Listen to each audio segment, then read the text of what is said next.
Lafayette Mandala, Baby Fahudier is your favorite warrior Black Panther in the building today with a special guest, brother Dwayne Omowale. Hopefully, we will be joined by our other guests a little later. How you doing today, brother? I'm doing well. What about you? I'm doing well, man. Doing well. Trying to get some technical stuff initiated right here. Okay. Oh, that's looking good. Let's check Facebook, make sure it's broadcasting. Yep, Facebook be playing with me. Facebook does this thing where like it'll set my videos to like almost private, so only my friends can see them instead of everybody. So I have to go in there and physically change it while we're broadcasting, or nobody will be able to see them. Appreciate everybody for tuning in. Appreciate everybody catching the playback later. Um, I've been wanting to do this interview for a while. It's a side of Africa that is rarely talked about, the political side of Africa, the struggles with our African government, our African leaders, and this is just one country's struggle that I wanted to talk about and bring on the show because it's vital to our understanding of Pan-Africanism, Afrocentricity, repatriation for those that are interested, and things of that nature. So I really wanted to bring you on the show. Hopefully we're joined by our other guests, but um, it's something that needs to be talked about. But for those that don't know you, just give them a brief intro of yourself and you know what you represent. Yeah, so my name is Dwayne Wong Omowale. I'm a Pan Africanist. I'm an author, activist. I've written 21 books on African history, African and African diaspora history. And my approach to the work that I do is I see myself as I said, as an activist. So when I'm writing these books and engaging in Pan African scholarship, to me, I see that as an aspect of the activism work that I'm doing, and I see that as an aspect of the work that needs to be done in the struggle to liberate African people at home and abroad. Absolutely. It's definitely something that resonates with me. I know it resonates with our audience. Peace, brother Donnie Williams. Peace, Jehudi Mahat. Peace, brother Damar. This is the book that wanted me, basically got me interested in Togo as far as its political landscape, and kind of spearheaded this interview. This book is written by a brother, Dwayne Omowale. So tell people how they can get this book, because it's not a big book, but it's important. It's got a lot of history and historical information that you need to know, that's relevant to the political landscape of not just Togo but in Africa in general. So tell them how they can get this book. It's available through Amazon. That book and all my books are available through Amazon. I think Barnes and Noble as well, I believe, sells my books on their website. Okay. But yeah, All right. definitely Amazon. So y'all can type in uh Fare must go. I don't know if I'm pronouncing his name right. Far. Far. He's the current president of Togo. So there's a reason for this title, and you will definitely agree when you read this book. It's not the first time we've had issues with our leadership in Africa. So this book not only talks about the Togo current political landscape, but also talks about its past political landscape, how they got to where they are right now. So I definitely recommend this book. Show it to you one more time. So pick it up. Support black authors. Peace, brother Sean. Any of that coming up in here? Teti Ursa Ra Senefru. Peace, brother. ATL Super Show. Appreciate y'all all joining me on this Saturday morning. Um, so let's get into some of the questions. Talk about the dictatorship history in Togo. Yeah, so one of the things that's interesting about Togo that I don't think a lot of people actually realize, the dictatorship in Togo is currently the oldest military dictatorship on the African continent. The dictatorship has been in power since the 1960s, and originally it was established by the father, Ayedema, and he died in 2005. And since that time, his son Ford has been the president of Togo. So we have a period for over 50 years now, since 1967, where Togo has been run by the single family, the Nasengbe family, and as I said, it's the oldest military dictatorship in Africa. And it's also one that's very close to the Western government. For example, France was heavily involved in the initial coup that killed the original president of Togo. And since then, the government of Togo has been very close with France. President Trump, when Trump was president, the government of Togo was very close with Trump as well. Trump was trying to establish certain programs in Africa, and Togo was the launching point of those programs. And to show how close the government of Togo was with the Trump administration, when Trump decided to relocate the embassy in Israel to Jerusalem, Togo was the only African country that voted in support of doing so. So what we see with Togo is that the dictatorship there, the reason why it's been able to last as long as it has been in power is because of how close it's been to certain Western governments that continue to prop up the government there by providing both diplomatic support on the international stage as well as military and financial support as well. Wow, that's something that a lot of people do not know. About France supporting the coup and the political ties with the West. That's very great information. So you mentioned the current president and his family, Far. Um, so who is this president? What is he to Togo? Just talk about who he is as a president. Well, yeah, as I mentioned before, he's the son of the previous dictator, and to be honest, he really hasn't been much of a president to Togo. I mean, under his leadership, Togo at one point was actually voted the most miserable country in the world. It's consistently ranked as one of the poorest countries in the world as well. So he's just really overseeing a situation where the people of Togo are miserable, the country is underdeveloped. I mean, yeah, there's really not much to say in terms of him as a leader because he really isn't much of a leader of Togo. He's in the position that he's in because of who his father was, and he's been using his position to obviously take care of himself. He's very well off. He lives very lavish lifestyle, even though Togo, as I said, is one of the poorest countries in Africa. So when we think of dictators on the African continent, he fits that stereotypical model of what an African dictator is. Just a leader who lives in opulence while the people struggle and suffer, and he's very much disconnected from the suffering of his people. When the protest in Togo that I write about in my book, when those protests started in 2017, Ford made a statement that I included in the book where he said that he's a simple man and that his opponents are using technology to portray him as a bloody dictator. So the thing about Ford as well is even though he's this very brutal dictator who hasn't done very much for the country, the way he tries to portray himself is a very simple man, a very down-to-earth man, in some ways a man of the people. And that's a bit of the departure from the way his father used to present himself. His father, Ayedema, would portray himself as kind of like a supernatural type of figure. Another thing about Togo that a lot of people probably aren't aware of, Ayedema, Ford's father, he actually produced a comic book of himself.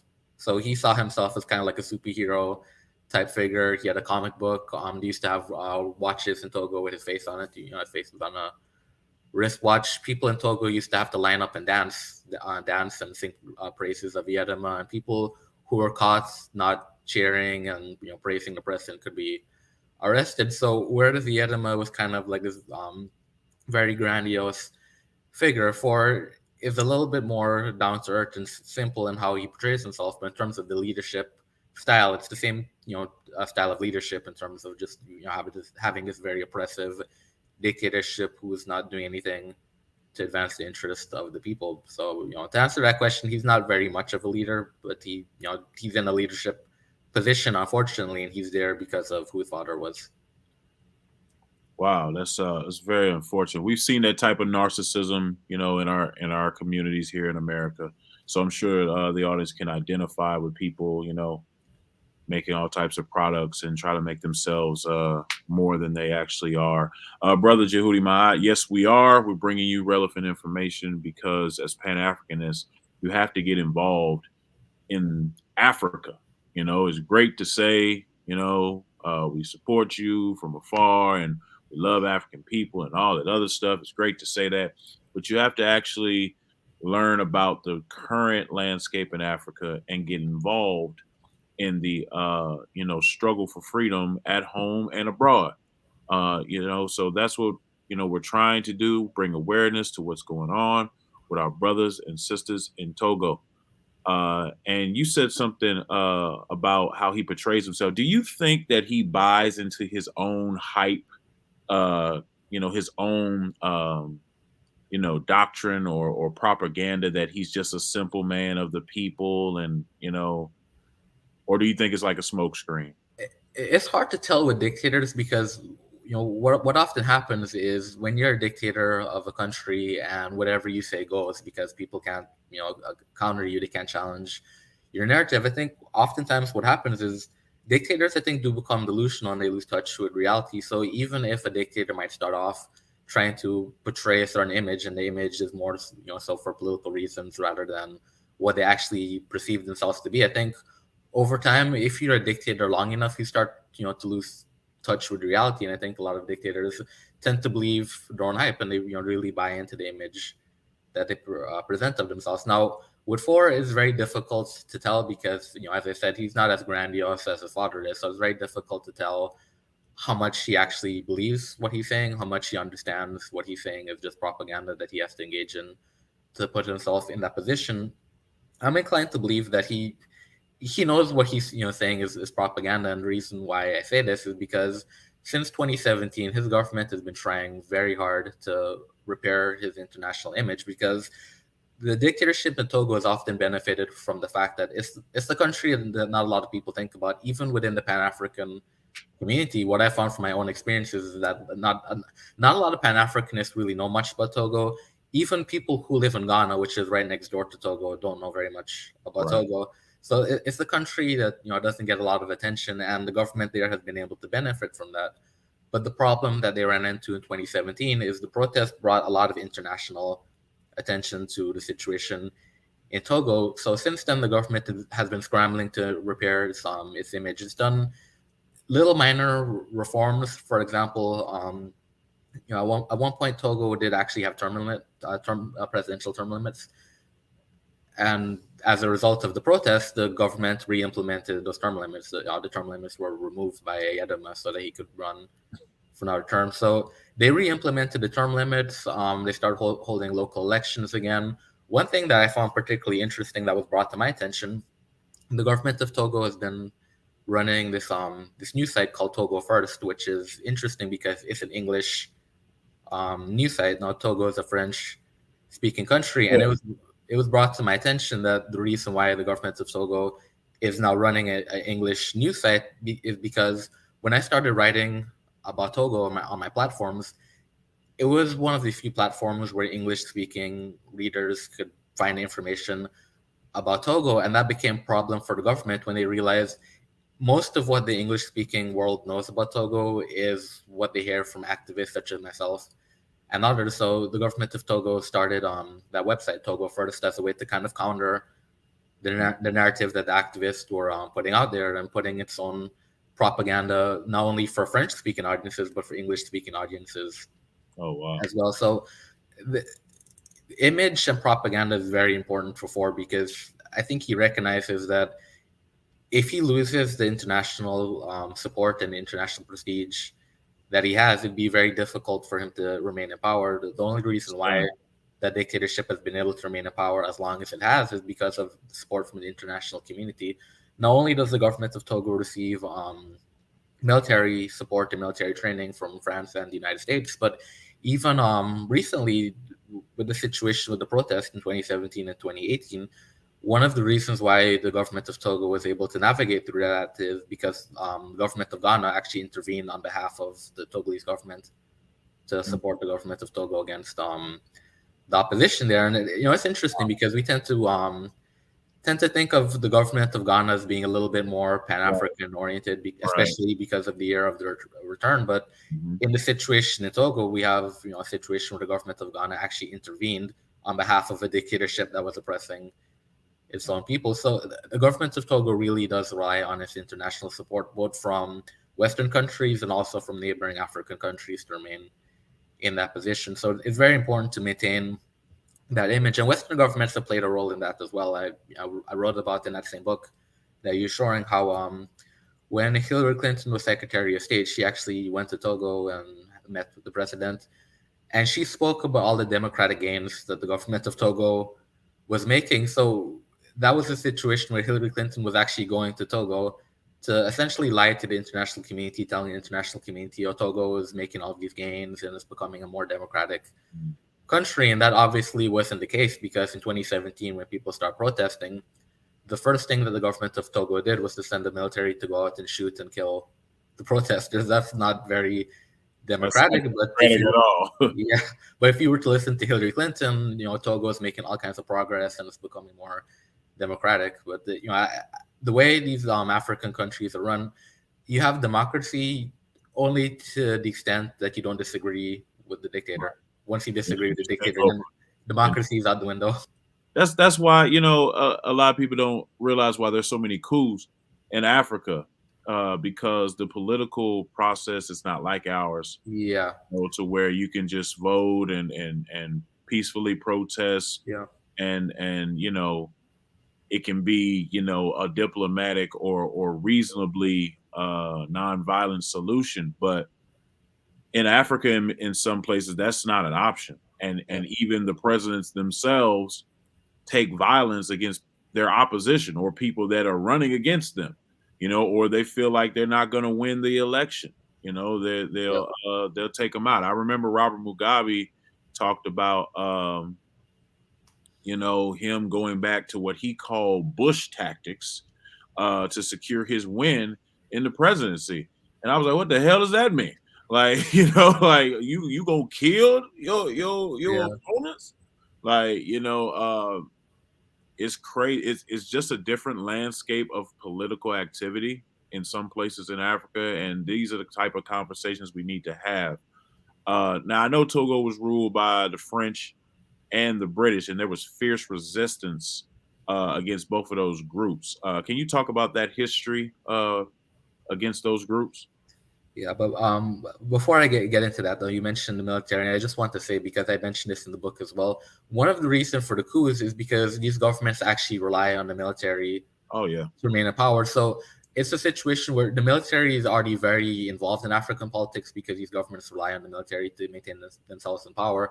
And what often happens is if you rely on the military to keep yourself in power, the military becomes the power. And if the military decides we want to change the government, the military does that. That's what happened in Zimbabwe. Mugabe relied for many years on the military to maintain his position in power. And eventually the military said, we want a new president. So the military overthrew Mugabe. So that definitely is a problem in a lot of African countries where governments rely so much on the military that the military sometimes steps in and becomes the government. But to answer your question, the history of Togo is actually very interesting because it was a German colony originally, and then Germany lost control of its African colonies after World War One.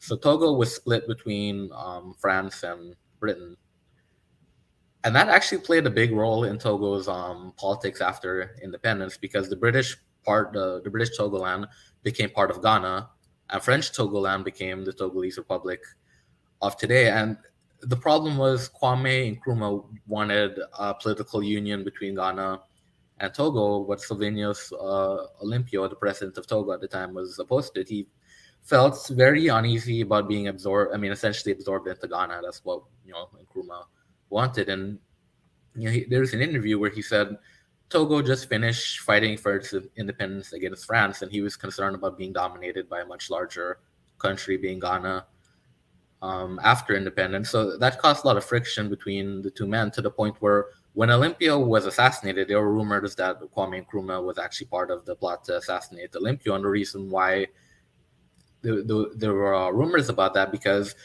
Olympio and Nkrumah started supporting the opposition in each other's countries. Became a very bitter dispute between the two men. And I always look at that as an example of just the challenges that come with this unity, because I mean, these are two men that couldn't agree. They had their differences. As a result of the differences, they started supporting the opposition, as I said, opposition parties that were against each other. And what ended up happening was Olympio was assassinated in a French-supported coup, and Kwame Nkrumah was overthrown by he was overthrown in a United States-supported coup. So in the long run, the fighting between the two men didn't really benefit either of them, because the real enemy, the enemy that all African people face, that same enemy was able to essentially take advantage of the situation and get in there and overthrow both governments. They neutralized both of them. Yeah, neutralize both of them, and it creates a scenario where we can look back at it now and think, well, what if the two men had decided to put aside the differences and work together? Maybe they could have strengthened each other politically. Maybe they could have protected each other against the coups. Who knows what would have happened? But I look at that as a very early example of why this unity in Africa benefits imperial powers that continue to exploit Africa, and why it hinders African progress. And like I said, still this day, the situation between Ghana and Togo is one that it doesn't really benefit the people of Togo, because as I said, the government of Ghana actually intervened to benefit, to support the dictatorship in Togo against the will of the Togolese people. So even today, we see how the politics of Ghana and Togo adversely impacts the struggle in Togo. And another thing that we'll mention as well about Ghana is that when the protests started in 2017, they were also protests in Ghana in support of the Togolese people. And a lot of those activists who protested in Ghana were arrested. So the government of Ghana made it very clear from the beginning whose side it was on. Yeah, they're not supporting. They're going the other direction. Yeah, to the point where it was arresting and jailing people in Ghana who were protesting against the dictatorship. So it's very interesting in hindsight to think about what could have been if Olympio and Nkrumah were able to work together and didn't have that adversarial relationship. Old African proverb, when two elephants fight, the ground suffers. Yeah, that's exactly what's been happening. That's exactly what happened. Shout out to Sister Monica. She's having an original Gullah Festival in South Carolina, May 27th through the 29th. I know Sean was helping her raise money for that, and she has met her fundraising goal. So if you're in the area or you can stop by, contact her and get a specific address and go by and celebrate Gullah Geechee culture. Man, that's some heavy information, man, because we do talk about Ghana in a mostly positive light because of the year of return, but there's some other things that people need to know about the political landscape of Ghana, because I know people, when you talked to people about repatriate, that's one of the first countries they mention. They mention Ghana, and part of it is because Ghana is an English speaking country, so it won't be a language barrier. But a lot of people look at Ghana, and Ghana has positioned themselves politically with the year of return to be a viable option for African Americans, and even before the year of return with W.B. Du Bois and other people visiting, so they come to mind a lot. So it's important to know, what you're getting into before you just pack up and go, and some of the horrible conditions the people endure in Togo. Talk about some of those conditions where people are enduring in Togo currently. Yeah, well, as I mentioned, at one point, Togo was actually voted the most miserable country in the world. So that gives you, kind of an idea of what people in Togo In feel the about entire world. the That's entire world. Yes. crazy. So yeah, it's just the poverty there is awful. I mean, just from the research I've done in Togo over the years, I've seen situations where people don't have clean drinking water, children don't have proper schools. So the school would be like a little hut that's set up, and when it rains, the water pours in to the school. I've seen videos where in hospitals, women have to give birth to the children on the floor. They just put the women on the floor to give birth because they don't have beds. I've read stories where during the surgery, doctors would have to use the light from the cell phone to light the surgery room because they don't have electricity. So can you imagine going into surgery and the doctor standing there holding a cell phone while he's Oh cutting you open God. to do the surgery? I've seen pictures where children don't have desks and chairs, so they have to sit on cinder blocks and put their books in cinder blocks and write the notes on cinder blocks because they don't have desks. So that's the type of situation that people of Togo live in. So as you can imagine, living in that for 5 decades definitely will not only create a situation where people are miserable but just angry, and that's what happened in 2017 and 2018. People were just angry and were demanding change. And what really caught my attention about what was happening in Togo in 2017 was when I saw videos of soldiers going out there and doing what the soldiers in Togo are trained to do. They're trained to go out there and to kill and brutalize people. They'll go out there and shoot people with live ammunition. I've seen pictures and videos where they'll have sticks. They'll walk around with big wooden sticks and just go around beating people with sticks. And what caught my attention about 2017 is that the people of Togo started fighting back. I was seeing videos where people were grabbing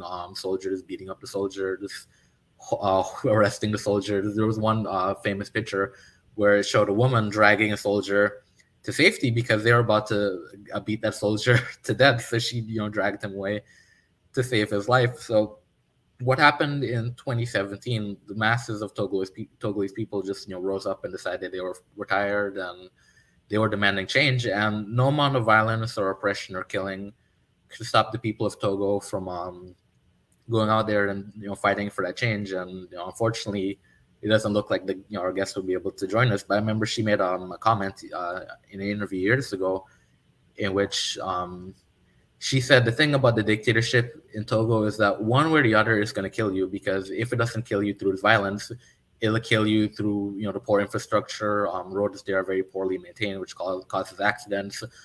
I just described what what hospitals are like, so you can imagine how poor healthcare is in Togo. So if you get sick in Togo, lots of times a treatable illness will end up killing you. So the point that she made is that in Togo, because the situation there is so poor, you're gonna die anyway. So if you're gonna die, you might as well die fighting for change. Die fighting the dictatorship than to allow the poor conditions in the country to kill you. And to me, that was very profound that you have activists who are from Togo that have taken the position that if we continue to live in the dictatorship, it's gonna kill us anyway. So if we're gonna die, we might as well die fighting. To me, it's a very profound statement, and it shows just how fed up the people of Togo were with that dictatorship.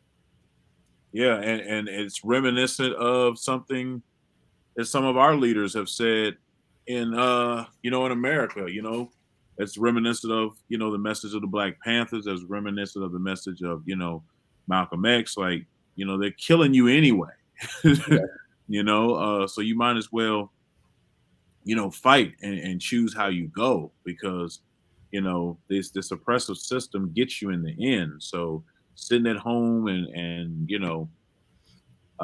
pretending it's not happening, is not going to change anything. I remember during the Black Panther era, Gil Scott Heron used to say, you will not be able to stay home, brother, because it's come at you either way. So that's a great And point you made. that's the sad part about Togo too, because the dictatorship is so paranoid and so repressive that a lot of times people who aren't even politically engaged end up being arrested and tortured and killed just because they might have an affiliation with someone who's an activist. I've read stories where people have been persecuted by the government of Togo because of who their husband is or who the wife is or who a family member or a friend is.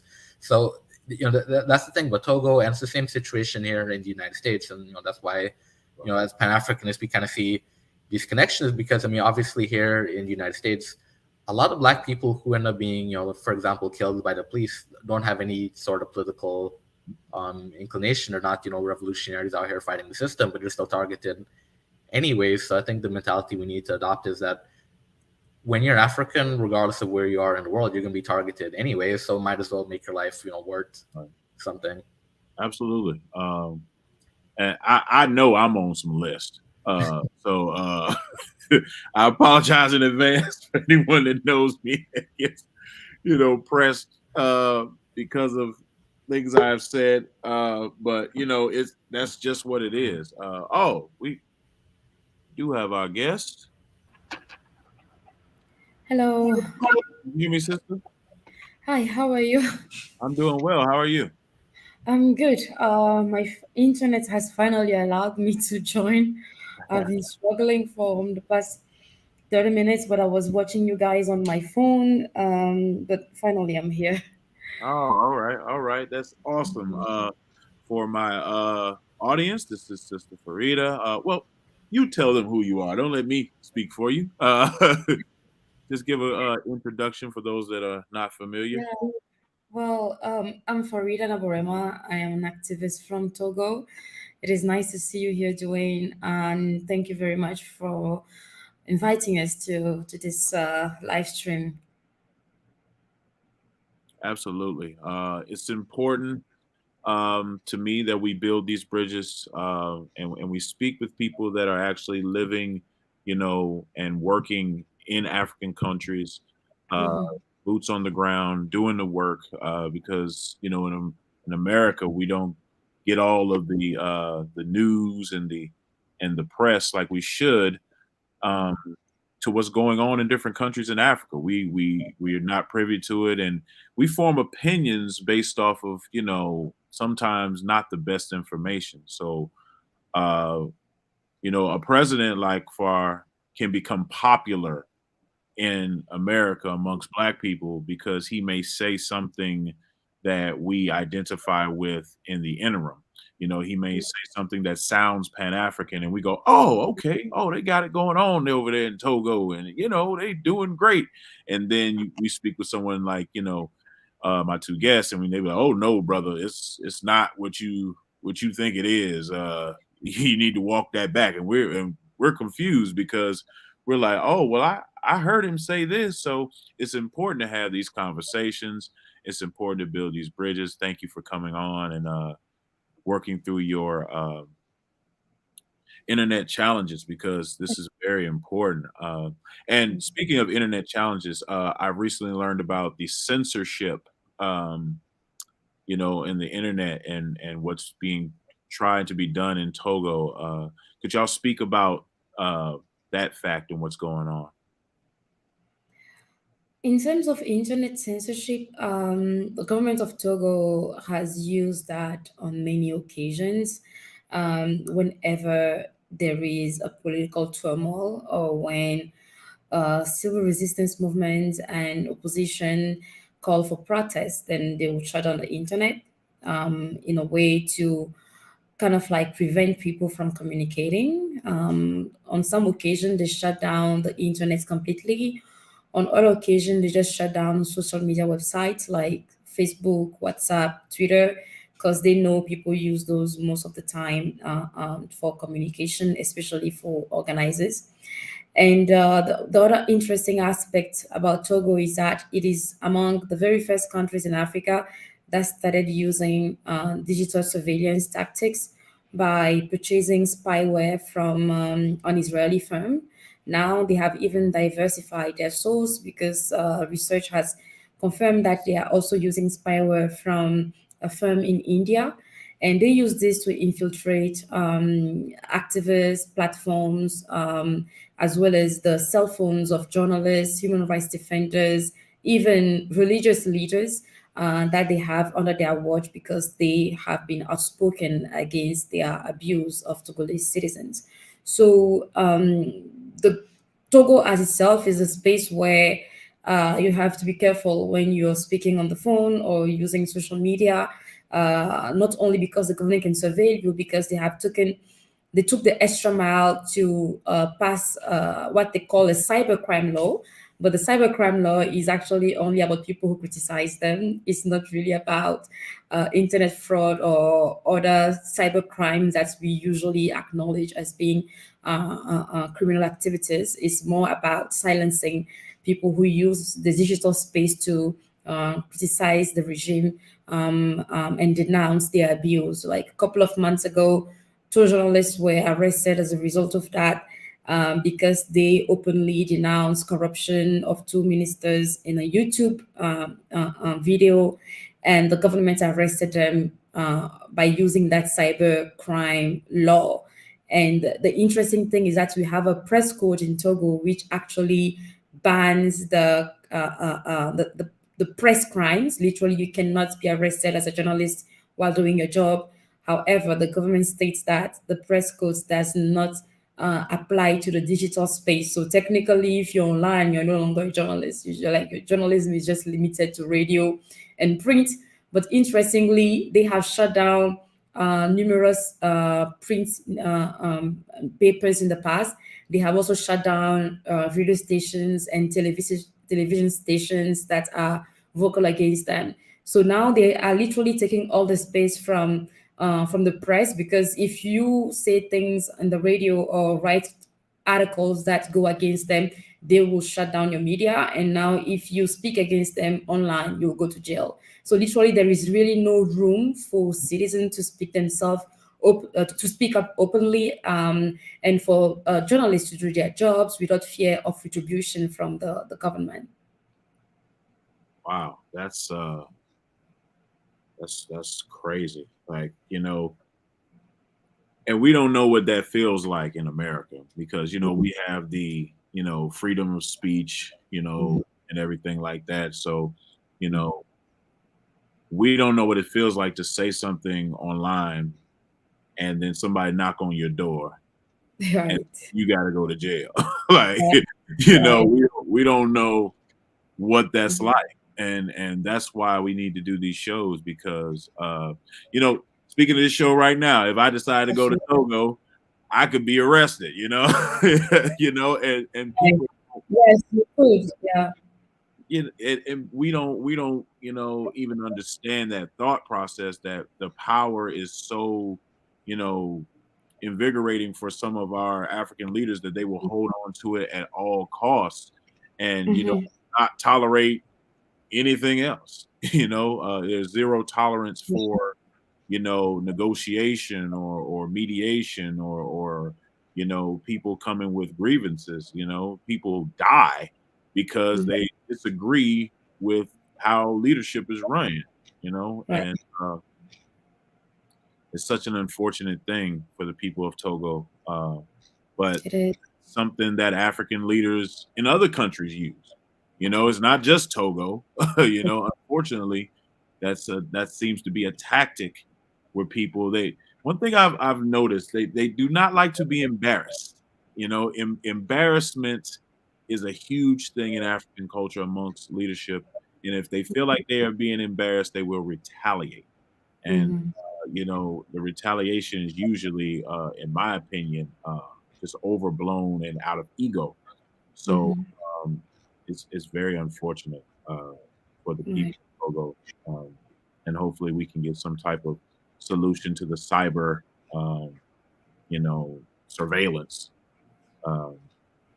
Wow, that's awful. That's awful. Traditionalists in Togo, I know there's a rich spiritual tradition in Togo. What role has that played in the resistance against the Togo government? One interesting thing about Togo is that during the French colonization, which started literally from 1919, after the end of World War One, when part of Togo was given to the French, following Germany losing this war. The French have a way of governance that is called assimilation, which the goal of the assimilative policy of the French government towards its colonies is the complete suppression of local leadership. and even local cultures.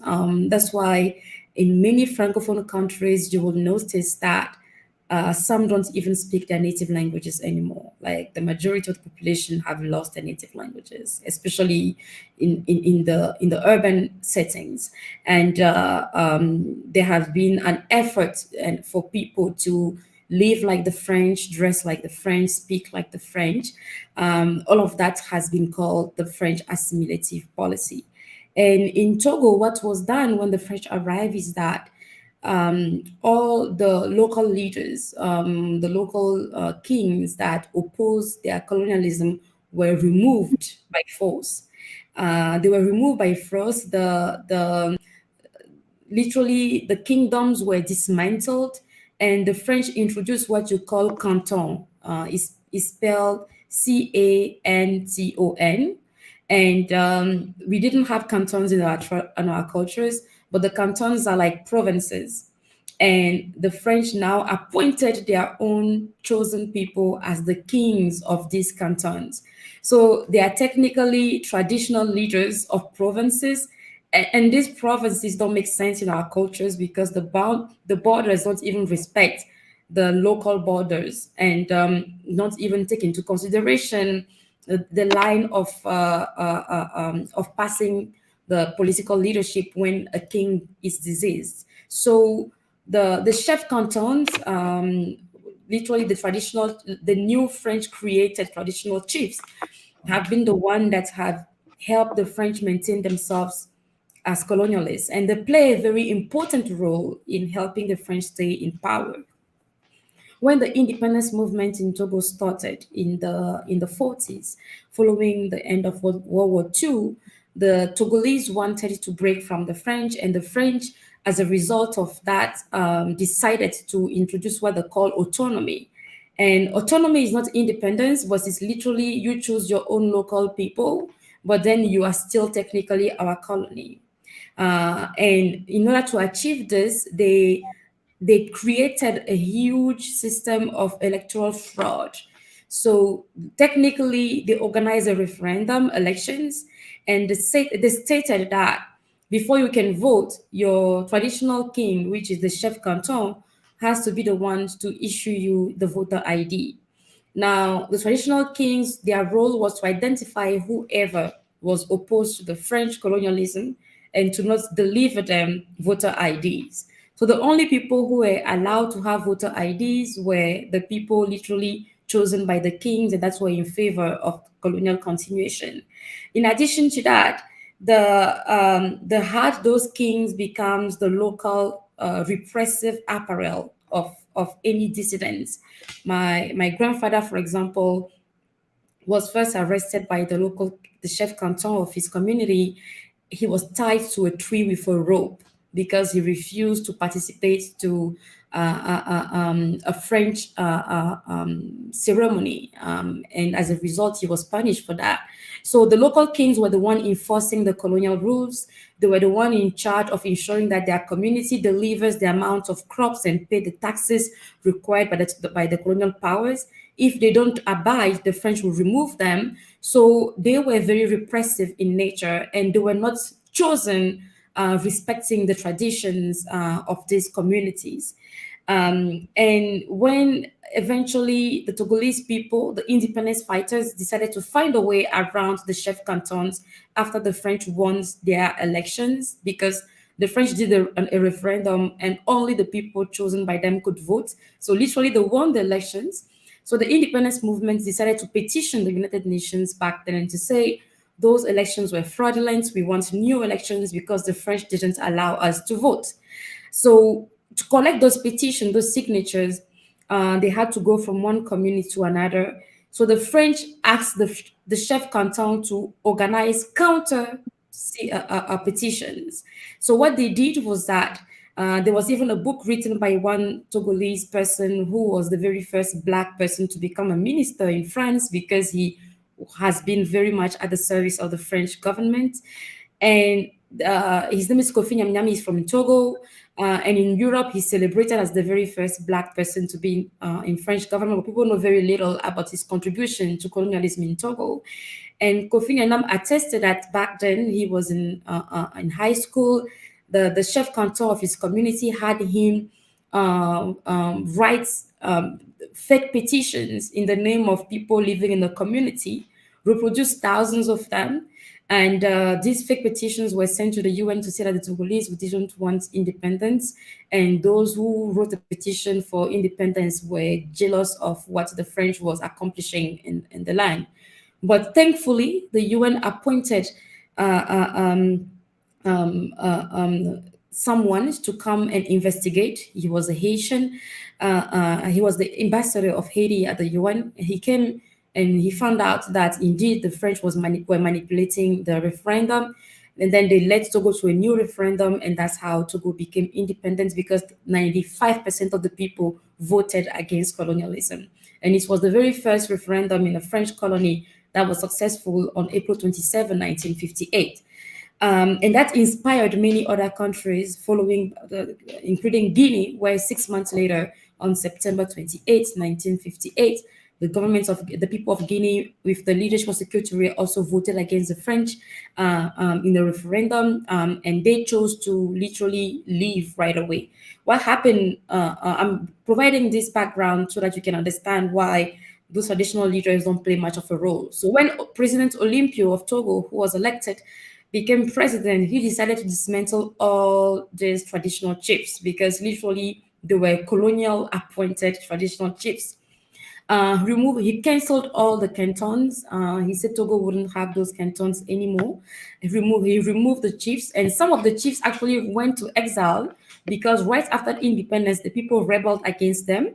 A few of them were killed by the citizens for the locals as a payback for what they have endured in their hands, and some literally fled the community and relocated to other cities.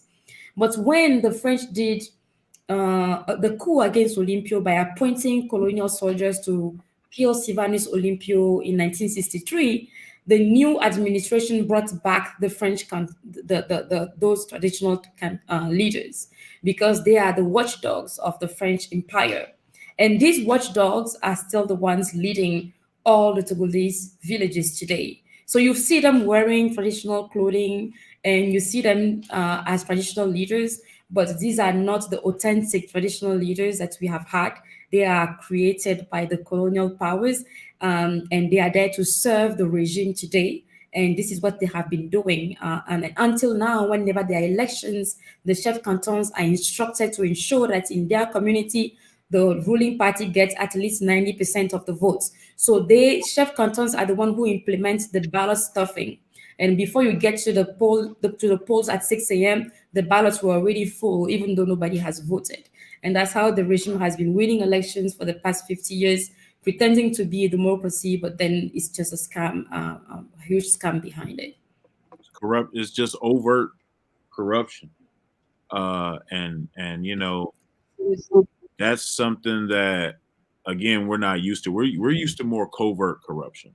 Corruption behind smiles and the illusion of things being on the up and up, but behind closed doors it's not. But I've noticed, in Africa and other overseas, it's right in your face. Like you can't. There's no way that you could say that it's not. And one of our I want to show you what I was talking about earlier. And I'm not picking on you everything because I appreciate you as a supporter. But this statement here, some strongmen are guardians of the lands like Mugabe. Some are placeholders. This is what I mean. We don't know what's going on over there.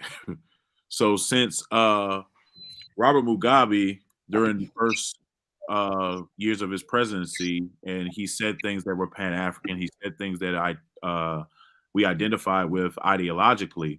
We think he's a good president, but much like Farr, exploits the people. Well, he exploited the people. He's out of power now, but went on lavish trips. When his first wife died, it was a wrap for him.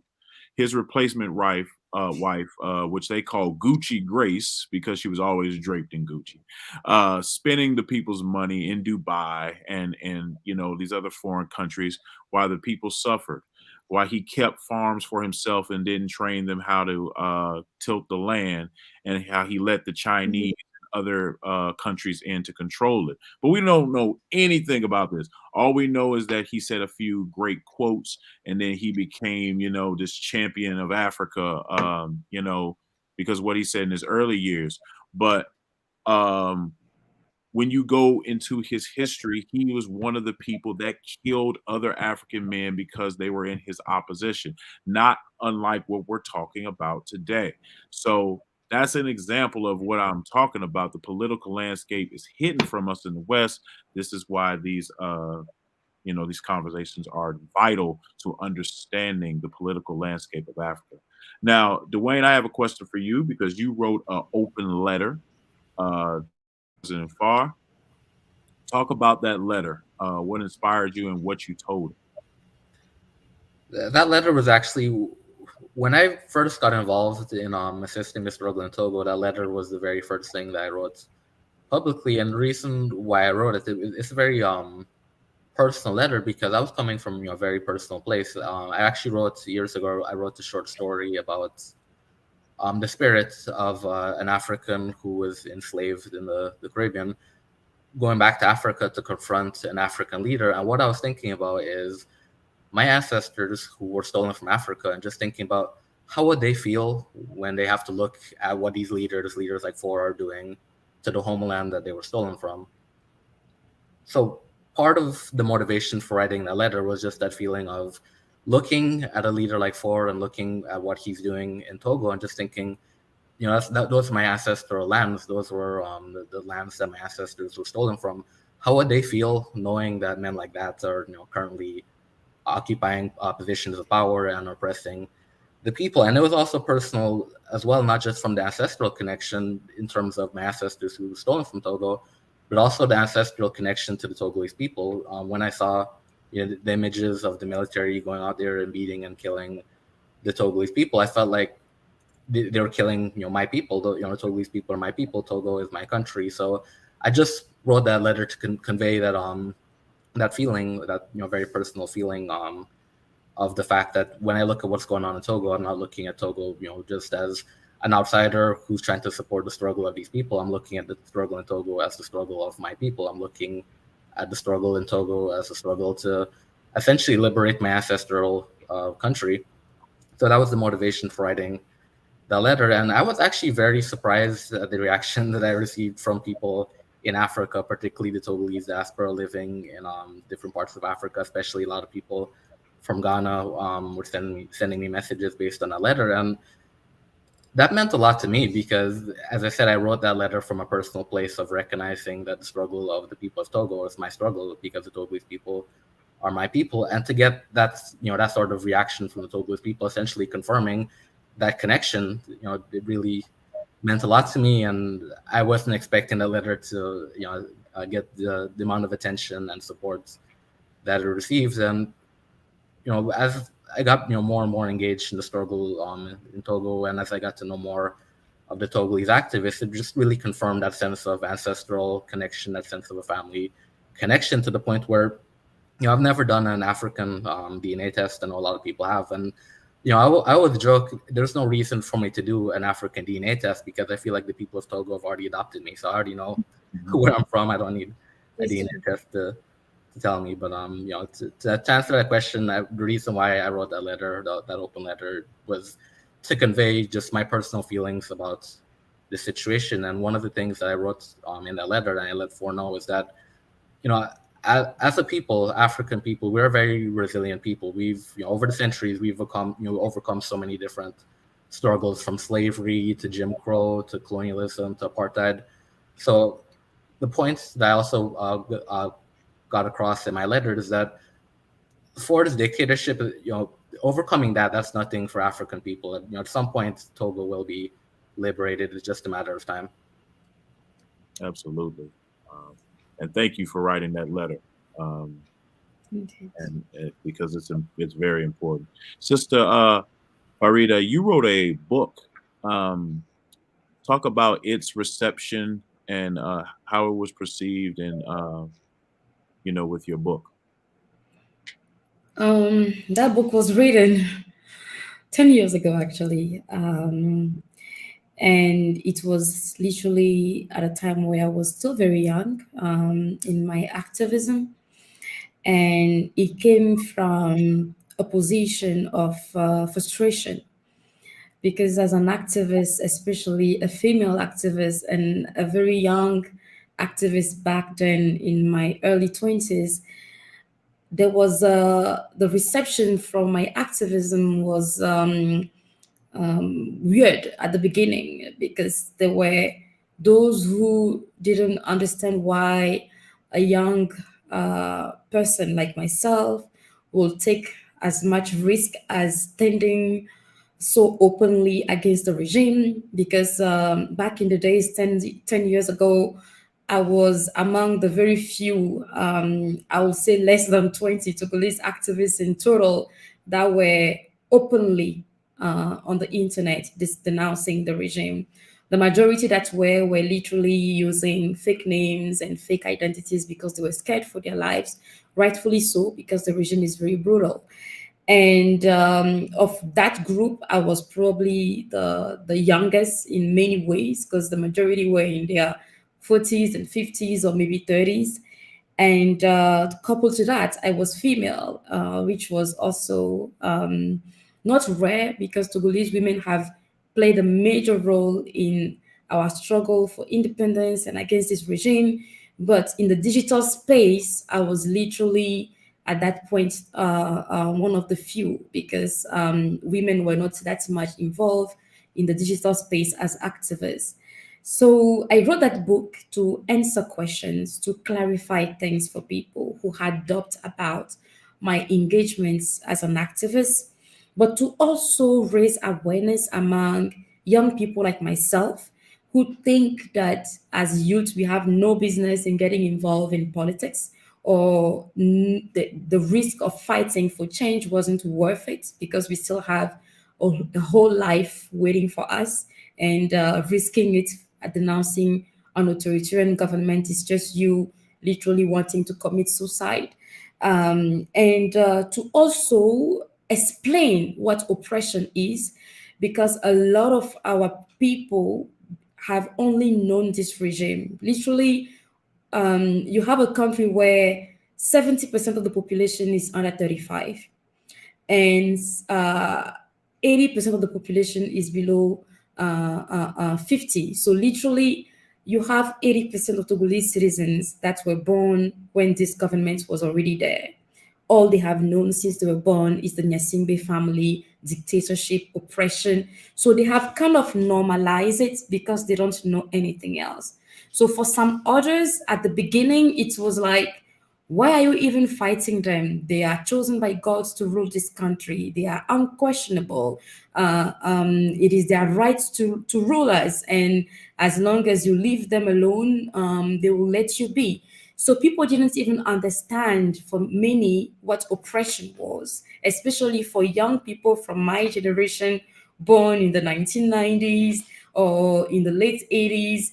It was literally Chinese to them when you try to talk about dictatorship. They know it's dictatorship, but they have come to think that dictatorship is normal because they have never been taught of what democracy could look like or what human rights should be.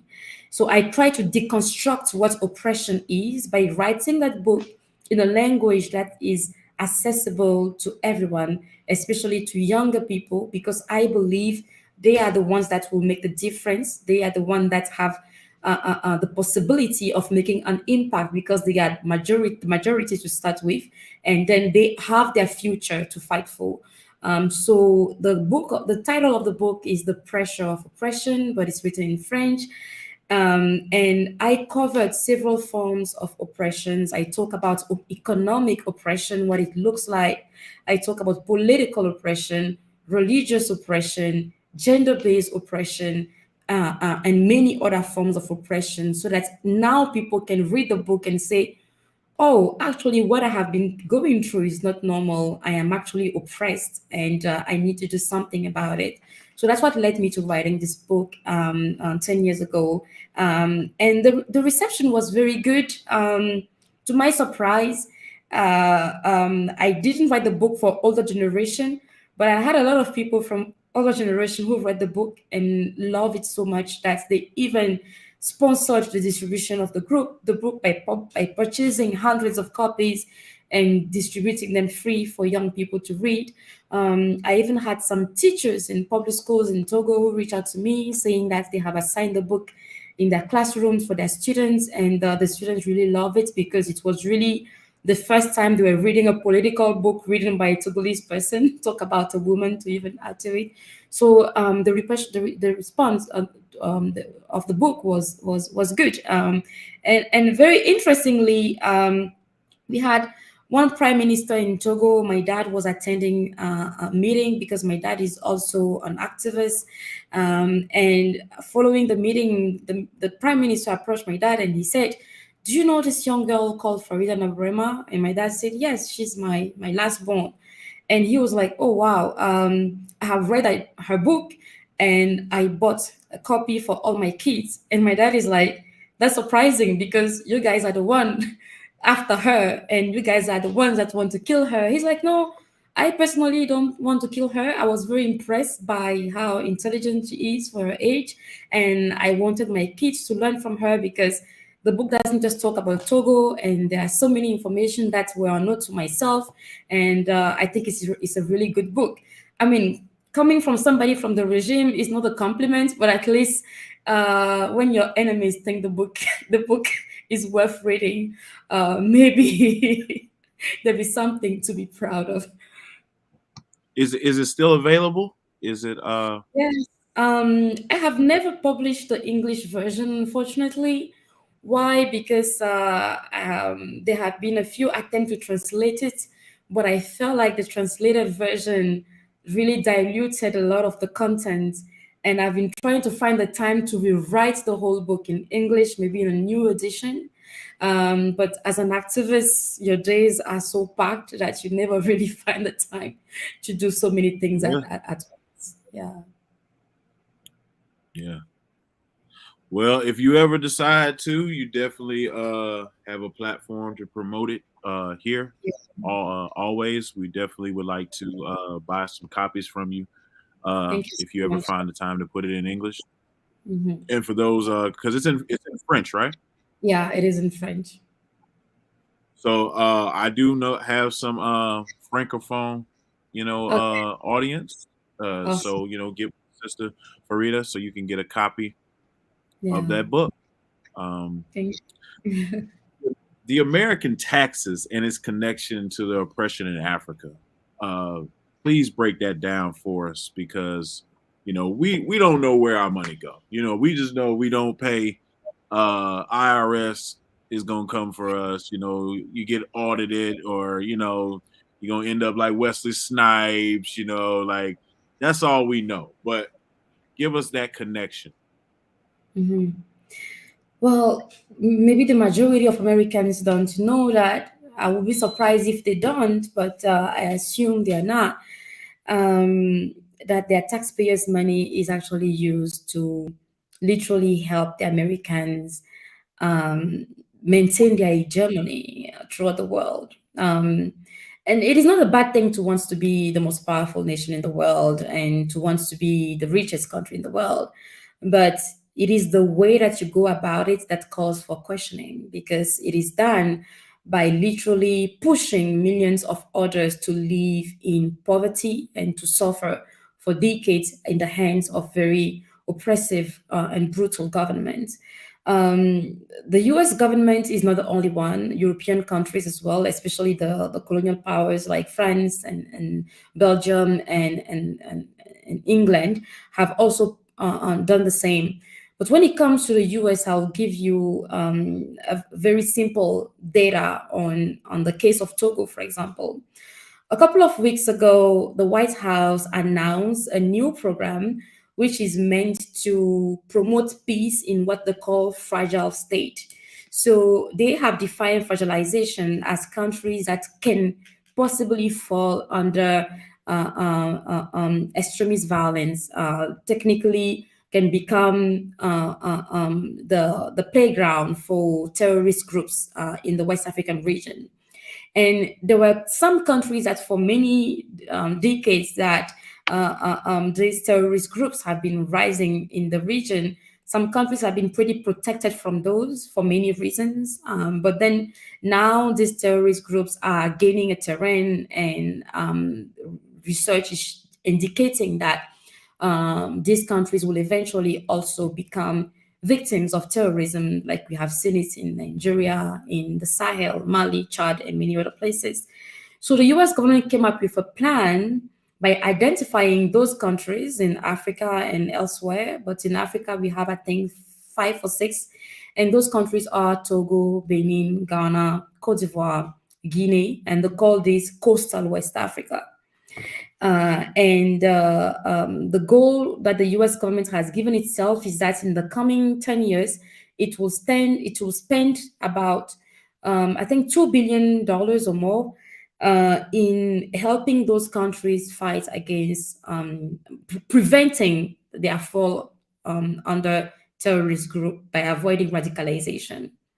Even though that is the open message, literally the US is always positioning itself as the peacekeeper of the world, even though the US actually conducts more military operations and more wars than any other country on earth. But we know that the reality is the US is trying to prevent more African countries from falling under the control of Russia and China, because many more countries are now choosing to partner with the Chinese and the Russians because they have felt betrayed by the Western foreign policy towards their countries. And technically, the US will be investing more money in military efforts, and they say they will be bringing in more investors to Africa, which sounds good. But as an activist, my first reaction when I read this document took me back to one research that I conducted a few years ago to identify the type of aid that the US government provides to the Togolese government. And when I did that research a couple of years ago, I found out that for that year, and that was 2017, the US government spent about $6 million to support the Togolese army. And those $6 million went to training soldiers, providing more weapons to the Togolese government, and providing more technology to help the government, and more money to fund the military. And while the US government spent $6 million in reinforcing a regime that we know is extremely repressive, that uses extreme force and violence against civilians, the amount of aid that the US government gave to Togolese civil society groups was $25,000 for the whole calendar year of 2017. So technically, they are arming the same people that are keeping us in bondage, and they are not helping us fight them back. And they are coming and saying they are doing it in the name of peace.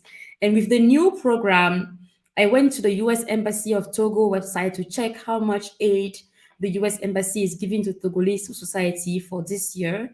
And I found out that for the year of 2022, they are disbursing $60,000 maximum to all civil society groups in Togo. And the Togolese army is receiving about $13 million from the US government. So it's like them giving the civil society less than 1% of what they are giving the army, when they know that army is very barbaric, very brutal, and very abusive. But the US government, being very smart and always pretending to be fighting for democratic principle, they stated that they will be enforcing sanctions against governments that are using their taxpayer money to violate human rights.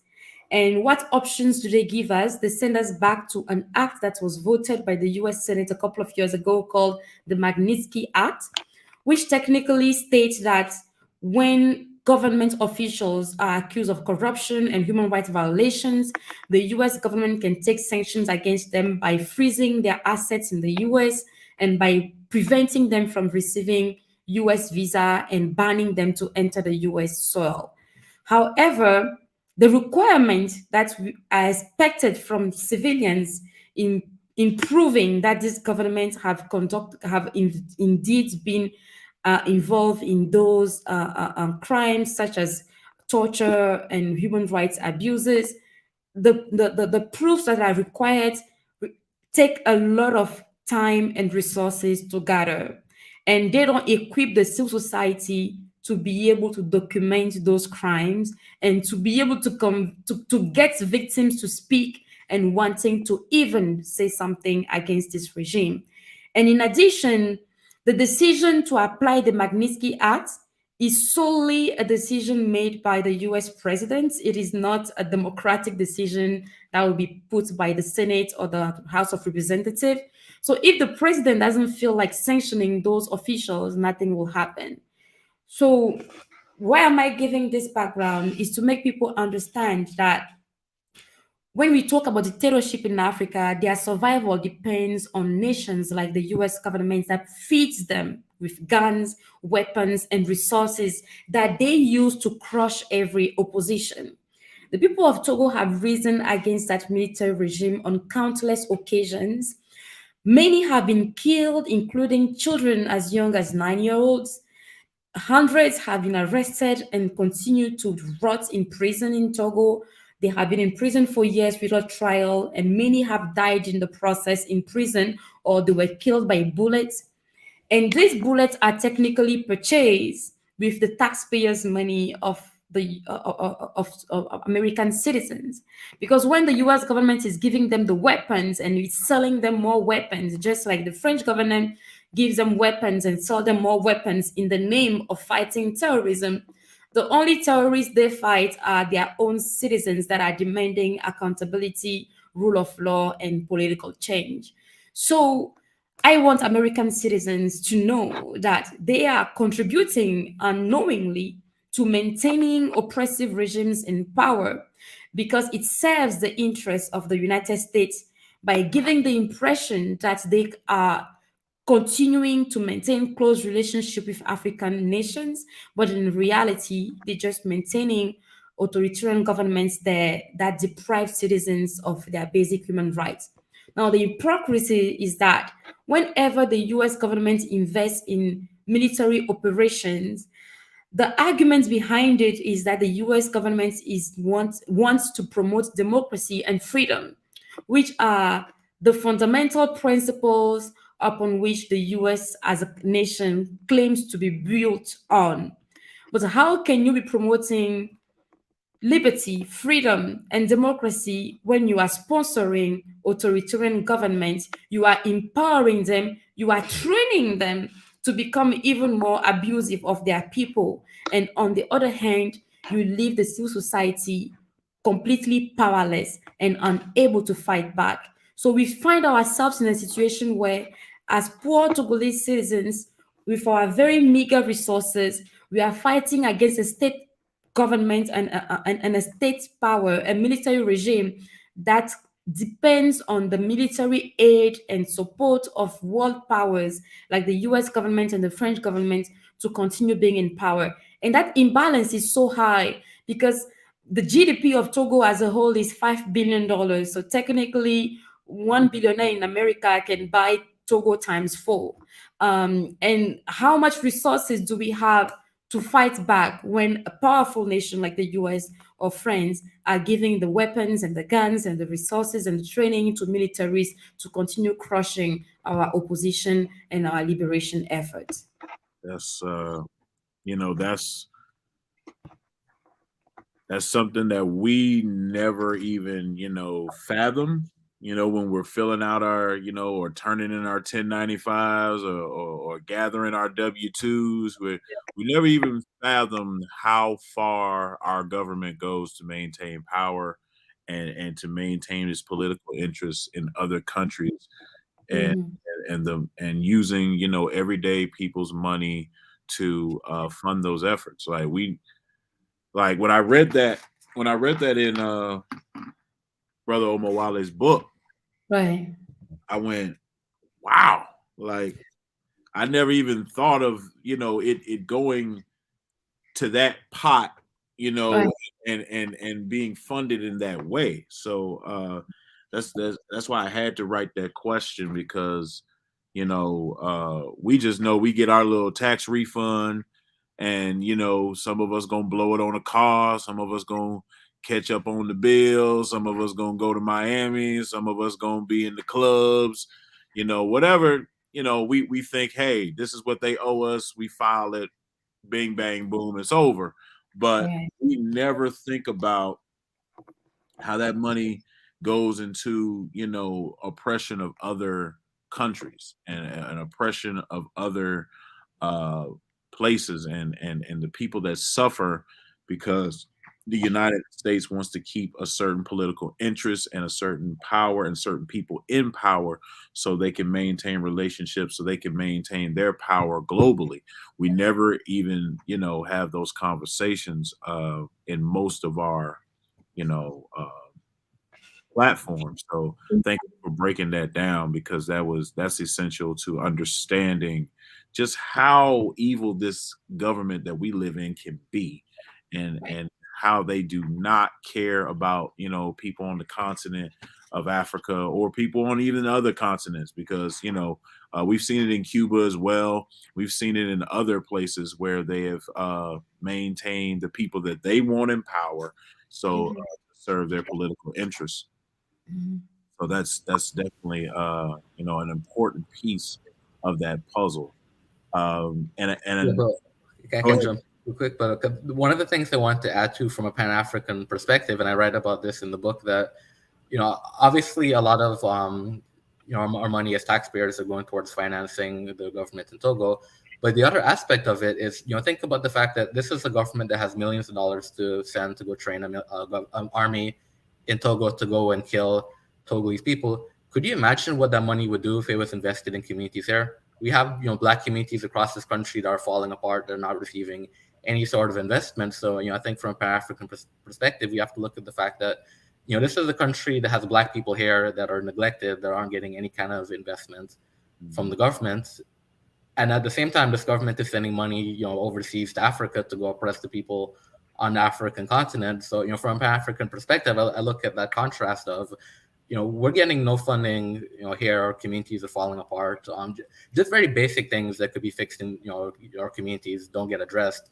But at Right. the same time, millions and millions of dollars are going towards the African continent, and it's not even really being invested in the continent either. It's going towards training military to go and kill and Exactly. maim and torture They civilians. always seem to come up with Yeah. this big sum of money for other projects other than the basic needs of the community. I mean, we still have, I know it's not in the news anymore, but Flint, Michigan still has a water problem.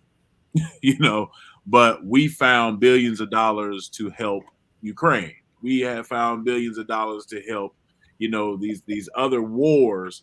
And I'm like, uh, we still got potholes in my city where that nobody's fixing. We still got, plumbing issues. We still got basic human, basic life cycle needs in black communities in America. It's from Chicago to Detroit. LA has a homelessness problem. We have all these problems, but it's always, the right money for the right political strategy somewhere else. And that's why that affects everything. That affects people's not only trust in the government, but that affects people wanting to even vote. That affects people wanting to even organize, because they get that mentality of what is the point. You made the point earlier that the Togo people have only known oppression. So, this thing is a generational problem, and certain generations come up and say, well, this is how it's always been. This is how it always is going to be. Why even do any of this? So it gives people discouragement. But it's important to highlight how this happens, because people will be born into a system where they think that's normal. They think that, all of this stuff happening to us is how it goes, and there's no other alternative. And it takes people like you two and others to say, no, that's not how it should be. This is how corruption continues to flow, and we have to do something to negate the corruption, or it's going to keep doing what it's doing. Right. And it's a system. It's a system of corruption that continues to be funneled and has multi layers when you peel back that onion. So that's why I really wanted to ask you that question. As Sister Monica said, the American way. That's that's what we look at it as. That's just how we do business. And the conversation is so vital. It's so even when we talk about AFRICOM, uh, I was in the military when AFRICOM was being constructed, and I remember people talking about it like it was going to be this great thing for Africa, and we were going to go there and help them people, and da da da da da da. And that ain't what happened. That's not what happened. You don't help people with militarization, especially countries that are facing a huge amount of insecurity. You don't help people by bringing in more guns and weapons and opening the door for these arms to proliferate, causing chaos and everywhere else. With the military intervention in Libya leading to the chaos we are seeing in the entire West Africa today, with those weapons proliferating across the region, causing massive insecurity from Nigeria to Burkina Faso, Niger, Chad, Mali, all of these countries with hundreds of millions of people are now living in extreme insecurity because those weapons found a way in the hands of the wrong people who are now using it without any mercy and consideration for citizens. And now you can take them back because the weapons are already out there. The solution that Western nations have always had to any conflict is more guns and fights and more guns and fights. They don't understand the language of diplomacy and resolving issues peacefully. When you look at the U.S. government's expenditure in armament, military expenditures is technically over 20 times more than their expenditures in diplomacy.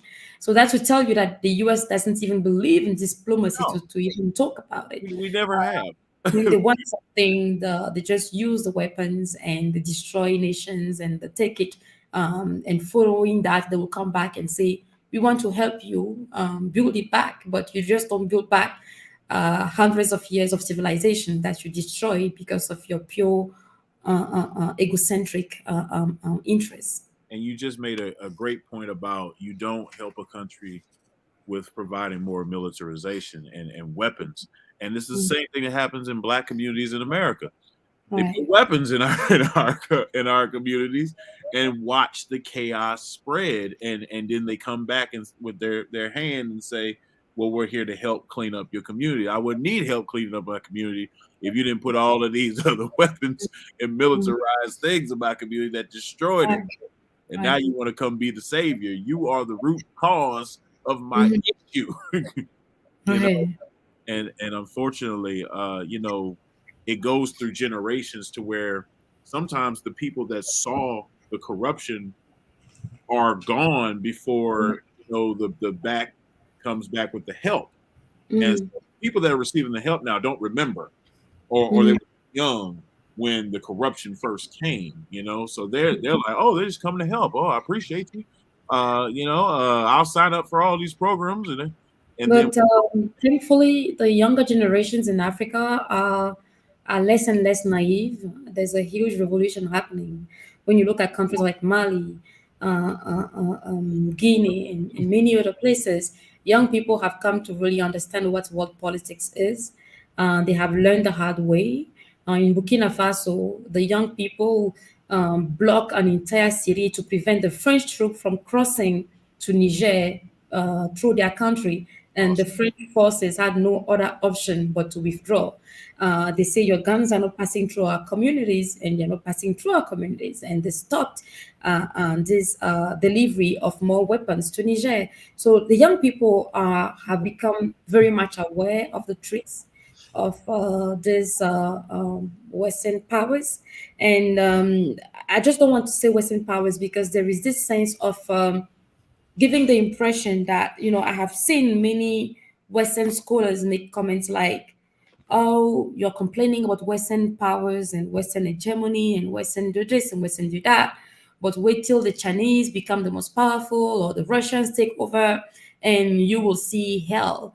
What can be more hellish than the slavery that we have endured in the hands of Western powers for centuries? And what could be worse than the colonialism that we have endured at the hands of these Western powers for other centuries? The reality is that they have this way of belittling and infantilizing Africans in such a way that they think we don't know what is good for us.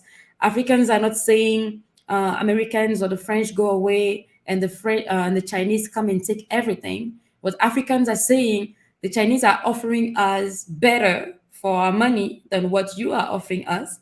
And the Chinese are not coming and pretending to be promoting democracy while arming authoritarian governments and helping them fraud elections that you validate as free and fair elections. So with the Chinese, we know what to expect, but with you, we are tired of the hypocrisy, we are tired of the double standards, and we are tired of the insults because all you have been doing for centuries is insulting our intelligence.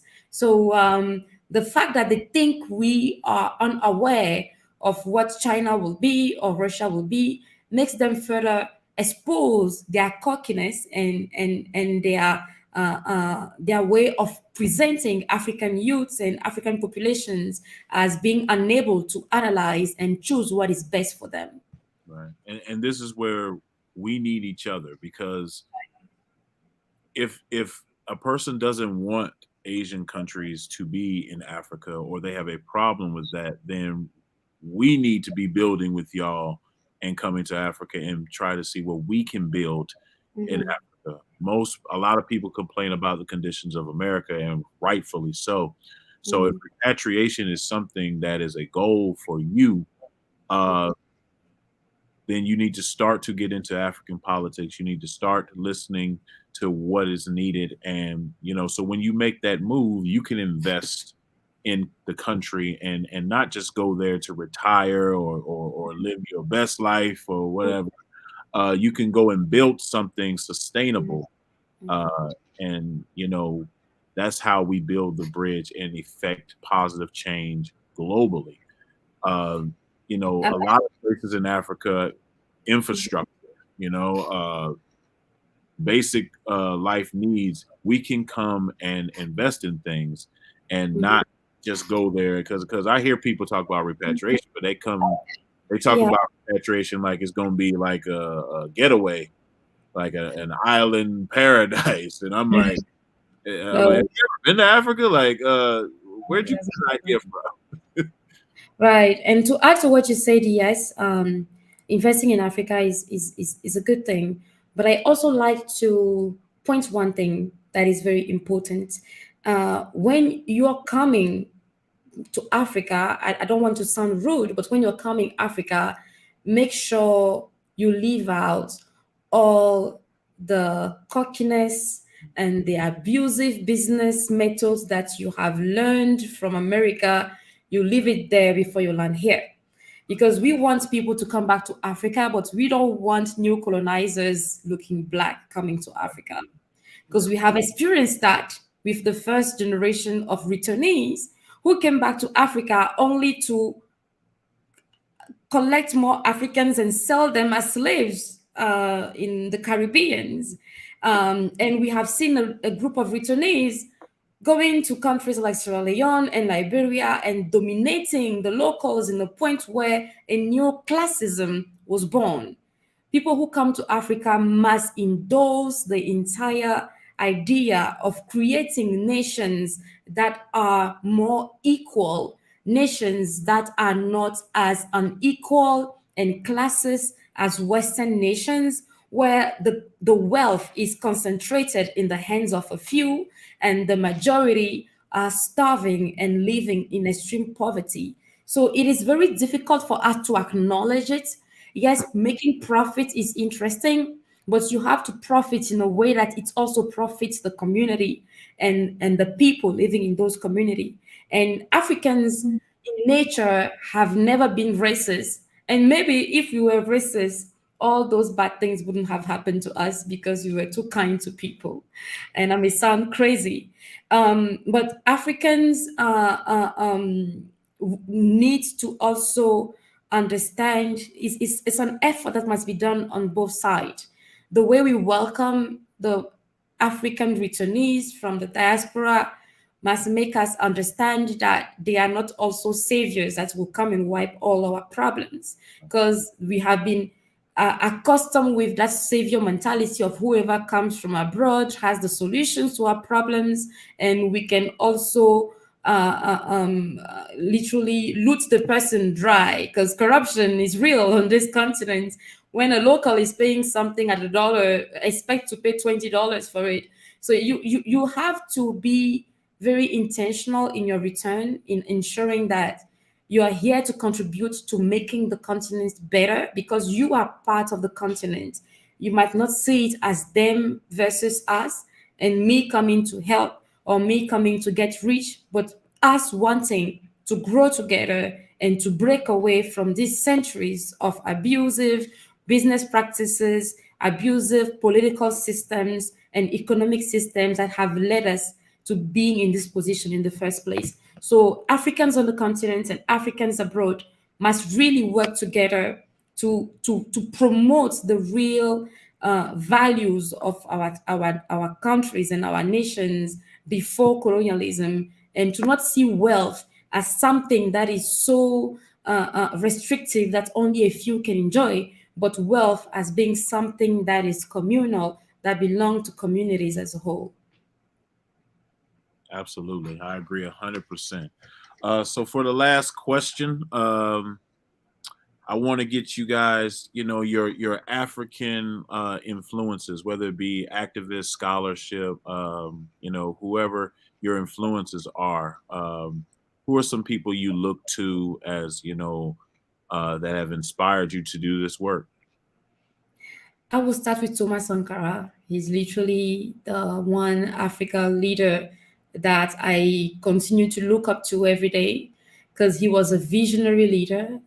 Everything he predicted happened. Everything he warned us against ended up happening. And the reforms that he proposed decades ago show that the guy was so brilliant to see those problems way before others could see it. You call it he has like what you call a staircase intelligence. He can see from downstairs what others will have to climb the stair before they can see. Thomas Sankara is a great inspiration. I am also very much inspired by I wouldn't call it an individual, but the resistance of countries like Haiti against the government of France, because they were the first Black nation to be established in the post-colonial era in the 1800s. And the Haitians, when they got their independence, they were extremely Pan-African in every way, because they wrote in their constitution that every single Black man that found their way in Haiti becomes a Haitian citizen. They broke the colonial barriers even before they were established by the Western. So the Haitian Revolution has inspired me a lot, even though Haiti today doesn't look like what it was supposed to be when those independence leaders were fighting for it, because of corruption and the refusal of Western nations to just leave it alone. But Haiti is a country that inspires me in many ways by their history and their resilience. Yeah. What about you, brother Omowale? Yeah, If it's not given away in the name. yeah, I mean, that's tough because I have so many different inspirations, but particularly for the topic that we've been discussing, Togo, I could definitely name two, and the name is a bit of a giveaway for one of them. That's Malcolm X, Omowale. But why I look to Malcolm for the work I've been doing with Togo, because as a Pan Africanist, Malcolm did what I think more Pan Africanists in the diaspora should be doing. He actually spoke to issues on the continent. So, for example, a lot of the things that I've written about with Togo, Malcolm was saying those same things about the Congo in the 1960s. He was pointing out how the United States was responsible for assassinating Patrice Lumumba, about the United States' role in the destabilization of the Congo. He mentioned how his tax dollars were going towards destabilizing the Congo. He mentioned how Black Americans. He said Black Americans should be concerned about what's going on in the Congo, because he said as they're dropping bombs on the people in the Congo, as they're dropping bombs on villages in the Congo, what they're Mm. doing to the people in the Congo today, they'll do to us tomorrow because we're the same people. And his words were very prophetic. I'm sure your listeners are familiar with the movement that was bombed in Philadelphia. They flew planes over and dropped bombs. So what Malcolm was saying about how they're dropping bombs in Africa today and they'll drop bombs on us tomorrow, that actually happened. So, for the work I've been doing with Togo, I definitely look to Malcolm as someone who was a Pan Africanist located in the United States, but he recognized that connection between the struggles of Africans in the diaspora and the struggles of Africans on the continent. And the other inspiration that I look to for the work I've been doing with Togo is Walter Rodney, who's actually from my country, Guyana. And the reason why I look to Walter Rodney as an influence because Walter Rodney fought dictatorship in Ghana, and a lot of the methods and the things that he said about fighting dictatorship in Ghana, I think that applies to dictatorships everywhere, including the dictatorship in Togo. And he wrote a pamphlet called "People's Power, No Dictator," and that was very influential for me. That a pamphlet has been one of the things that I've used as a sort of guide in understanding how to navigate the struggle in Togo. And Walter Ronnie spoke about some of the things I mentioned, how dictators create cults of personality. Dictators present themselves as being larger than life. He wrote about how some dictators will even present themselves as being anointed by God. God sent me to come down there and fix the country's problems. So he wrote about that, and he wrote about the importance of when you're fighting a dictator to unmask the dictator, to cut through the propaganda, and to recognize that at the end of the day, dictators are just human beings. They're just men. They're not appointed by God to rule over anything. And he understood that was important because a lot of times when people are oppressed under dictatorship, they buy into the propaganda. They start seeing the dictator as being so invincible, or they start seeing the dictator as being necessary. Earlier you pulled up the comment about someone referencing Mugabe as being a strong man, and I think for in a lot of African countries, and even some of us in the diaspora, we have this mentality of we need a strongman leader who's going to go and lead us to liberation. Now, that one leader is just going to put the entire race on his back and lead us to independence. And not only is that not realistic, but the problem you run into is, for example, Zimbabwe. I mean, Mugabe is dead now. So if Mugabe was a strongman leader who's going to protect Zimbabwe, what happens when he dies? And I think